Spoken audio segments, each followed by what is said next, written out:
Hello, everyone, and welcome to another episode of For What It's Nerd. Today, we are looking at another book haul, as you guys are very much accustomed to now. Every so often, we'll go through, it's usually comic books, I'll admit, but the comics and books that I've been reading or have recently purchased, slash, being provided, usually by Marvel Legendary Collection, as part of my subscription with them. And yeah, this is it's been a little bit since our last one, so I thought we'd catch up on where I am, especially because I have a few exciting additions this time to the collection. First off, here we have some of our Marvel Legendary Collection, as I just said. This one in particular, Stark Disassembled, I'm quite interested in. The Invincible Iron Man, Stark Disassembled. Tony Stark is as good as dead.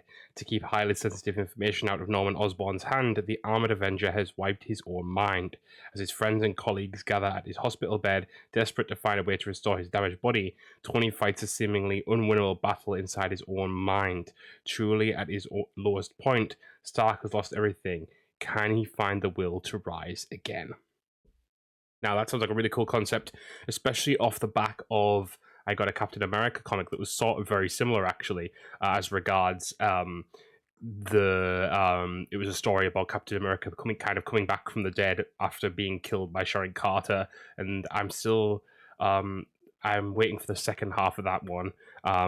Admittedly, but that was really interesting. I actually really enjoyed that story. I've read the initial death of Captain America, so to speak, but I hadn't read the after effects, so that was really cool. And I'm kind of interested in this one now.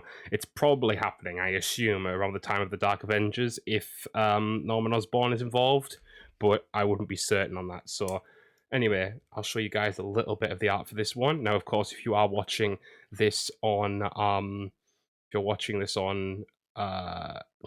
YouTube, you're obviously seeing that. If you're listening to this anywhere else, some of these episodes every now and again are also better enjoyed on the YouTube channel. So go over there and give us a subscribe.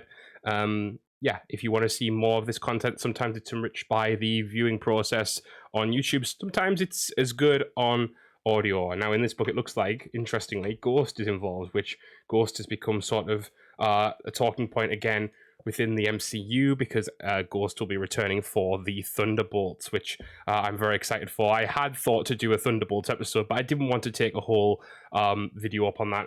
My thoughts are that the movie looks really good. It looks very interesting. It looks very Suicide Squad, but we'll see whether they can pull off their own unique take, especially regards using Sentry, and that's going to be a very interesting character to try and get right for Marvel, especially as regards his mental illness. So the second comic we have this time around from Marvel Legendary Collection, is the Infinity Gauntlet, and I've got to be honest, I have read parts of this story over time, largely in anticipation of the in anticipation of Endgame and Infinity War, etc., when those were still relatively prominent, but I have not read the full range, breadth, depth of this prior, and I'm kind of excited to see just how in-depth the story is, because as you can see, we're moving through these pages. I've seen Mephisto, I've seen the Silver Surfer, Cloak and Dagger, Moon Knight was in there. You know, this is a even bigger story than it was in the movie, so to speak. So Death is involved there, so I'm very interested to see the full range of this comic. I've actually seen that panel before. That's a panel I've seen a few times, which is quite funny. But yeah, so very excited to see the ins and outs of that comic. It says on here, the Infinity Gauntlet. All of existence trembles as Thanos wields the Infinity Gems. With the power of these 6 stones at the Mad Titan's disposal, reality is now his to reshape in whatever way he sees fit. With a snap of his fingers, half of all living beings cease to exist, and this is only the beginning. Now Adam Warlock has returned, seeking to gather a band of mighty heroes to stop this crazed god. The stage is set for the greatest cosmic battle the Marvel Universe has ever seen. And obviously very striking colours in this one as well. What I like about this one is it's very much the older art style of Marvel, but in a way that is not too much. Sometimes, as I've discussed with previous stuff, it's too gaudy. I think a lot of the time you have quite a little bit of starkness that kind of evens it out compared to previous iterations. I think it's a very good mix here and very well done. So yeah, that one, very excited to get into that eventually. Now, this one is a very interesting one.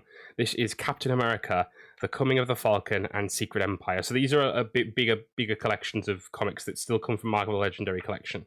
And they basically give you a lot of comics kind of bundled together. So in this one, you see obviously a lot of Captain America's earlier stuff. And then if I'm right in thinking, the comic might change to be... Yeah, well, not changed so much actually. It's the same stuff, but it does have some X-Men in there, which is interesting. Yeah, so that could be cool.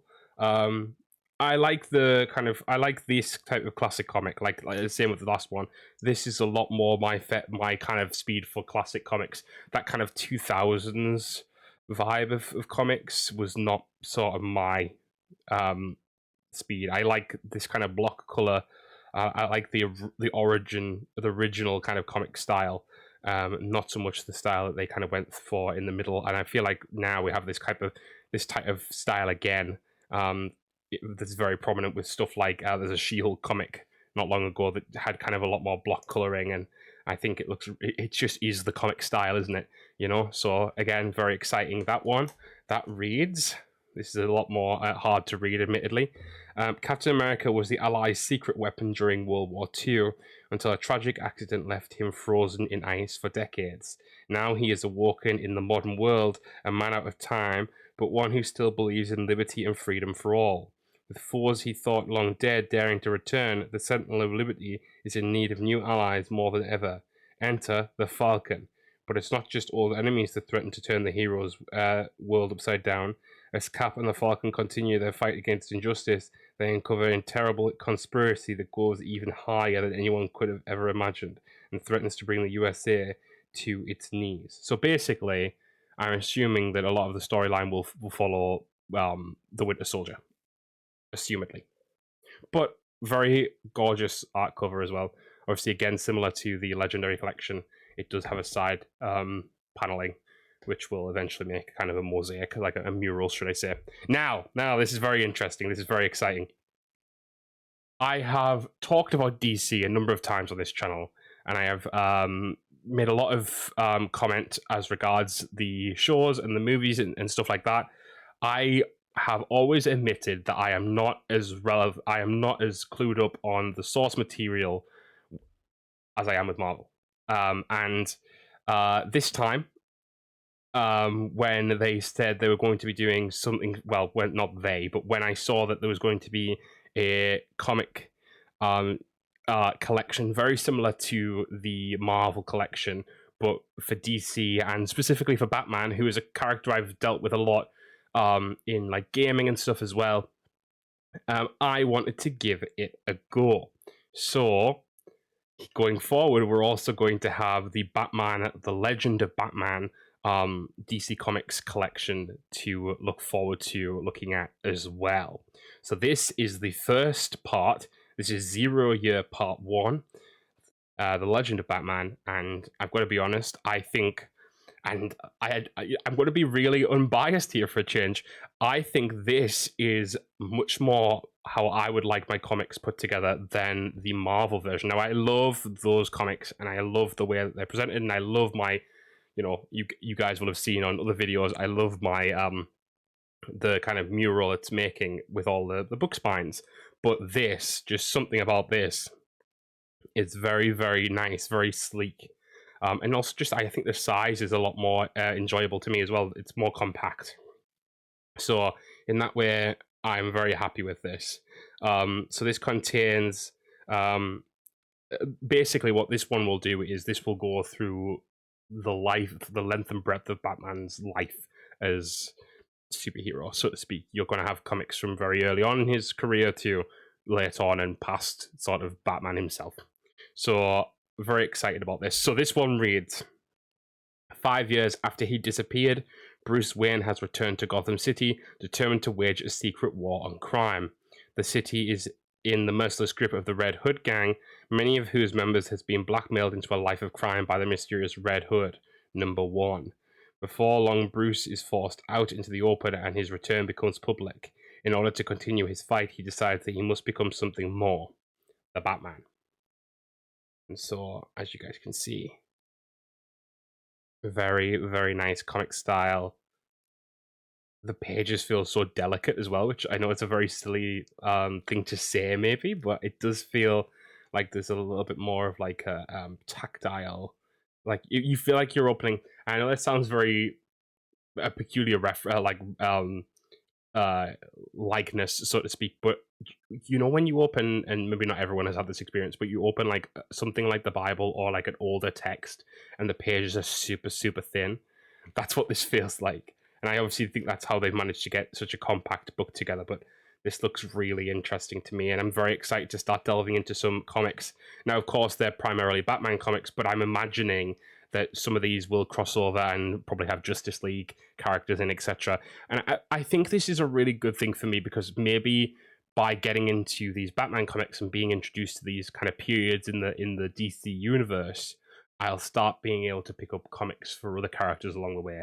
I think this is going to be a good entry point for me to get into more DC comics going forward.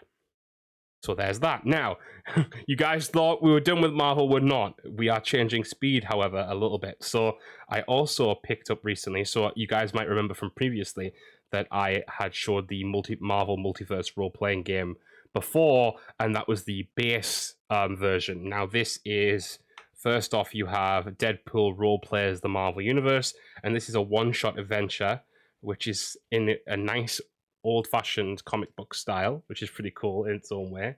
And basically, you've got stat sheets for a lot of the characters that are sort of relevant to Deadpool in some way or another. And then you have a story, which is to be played out. But what's even nicer is that they actually have a comic beforehand, which is cool. So you get to read the comic and kind of understand what's going on in the adventure, so to speak, and then you do the adventure, which is a really interesting way of doing these kind of small kind of one-shot adventures. So this is, let me have a read, see if we've got a blurb somewhere. Wade Wilson, aka the Merc with a Mouth, aka the Regenerating Degenerate, is a deadly contract killer, sensational superhero, and one of the wisest wisecrackers around. Just ask him. He's impossible to kill due to a healing factor that can regenerate his entire body. He has started a mercenary company called Deadpool and Daughters LLC, so he can focus on what he does best, killing a bunch of guys and occasionally breaking fourth walls as Deadpool. So, yeah, that's where we're at with that. So that is Deadpool roleplays the Marvel Universe. And then we've got multiverse role-playing game, The Cataclysm of Kang Adventure. So this is like an expansion for the game. Now this one does have, of course, a adventure along with it too. That's primarily the idea, but it has, again, rulings and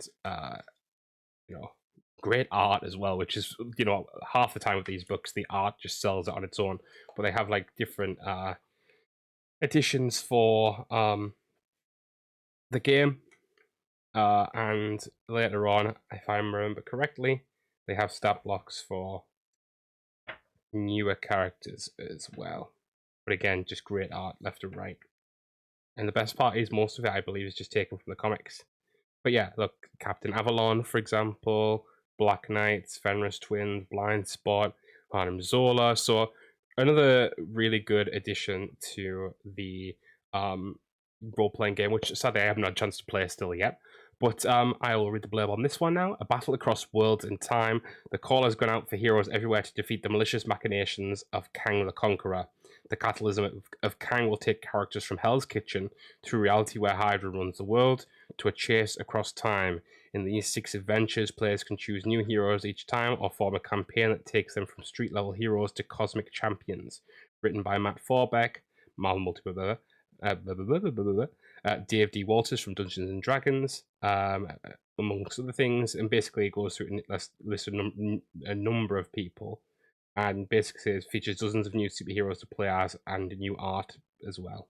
So really, really, I mean, that cover alone is a gorgeous cover. Like, not to say you should pick up a book based on just the cover, but like that is a cover, right? You know.